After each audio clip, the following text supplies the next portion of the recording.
Perkenalkan, nama saya Rahel Grace Priscilla Tinggogoy dari kelas B6 jurusan Manajemen. Salam literasi. Pada saat ini saya akan mempresentasikan tentang sejarah kedudukan dan fungsi bahasa Indonesia dengan dosen pengampu Enci Vinca Watak, SPD MPD. Kita masuk pada sejarah bahasa Indonesia. Sejarah bahasa Indonesia dilansir dari situs Kementerian Pendidikan dan Kebudayaan atau Kemendikbud. Bahasa Indonesia lahir pada 28 Oktober 1928.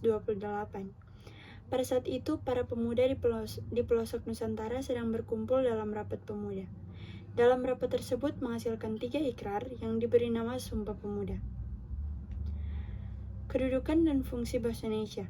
Bahasa-bahasa Indonesia dikelompokkan menjadi 4, yaitu yang pertama, bahasa persatuan, dan yang kedua bahasa negara, yang ketiga bahasa daerah, dan yang keempat bahasa asing. Kita masuk pada poin yang pertama, yaitu bahasa persatuan.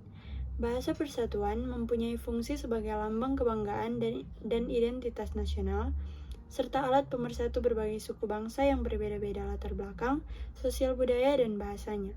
Poin yang kedua yaitu bahasa negara. Bahasa negara menjadi bahasa resmi yang digunakan di dalam penyelenggaraan negara. Secara lebih rinci, dalam kedudukan itu, bahasa Indonesia berfungsi sebagai bahasa resmi kenegaraan dan bahasa pengantar di dunia pendidikan. Kita masuk pada poin yang ketiga yaitu bahasa daerah. Bahasa daerah adalah bahasa-bahasa suku bangsa di Indonesia. Bahasa ini jumlahnya sangat banyak dan digunakan menyebar di seluruh daerah di Indonesia.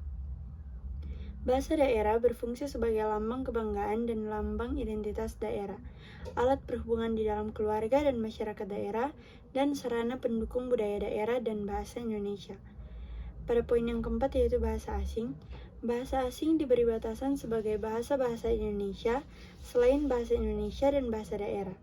Bahasa asing mempunyai fungsi sebagai alat perhubungan antar bangsa dan sarana pemanfaatan ilmu pengetahuan dan teknologi modern untuk pembangunan nasional.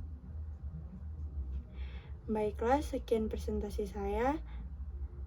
Kiranya apa yang saya presentasikan bisa menjadi penambahan materi buat semuanya.